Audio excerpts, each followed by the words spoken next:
我哋做防脫嘅頭皮護理，只不過係其中一 part。你要控好個油先，或者你有好多頭屑，因為你可能用錯洗頭水，或者你個水溫係唔啱，太過。係喎，頭水溫應該係點樣咧？譬如洗頭嘅時候，譬如咁講，如果我哋沖涼嗰陣時候同埋洗頭係同一個水溫嘅話咧，就大錯特錯。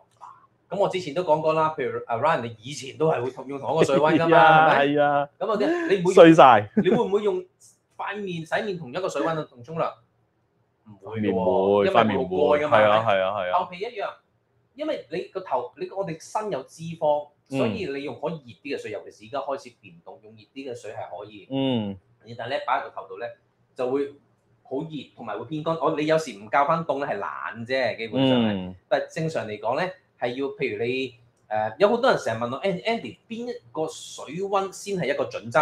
係冇一個特別嘅準則，因為每一個人你受嘅熱係唔同嘅。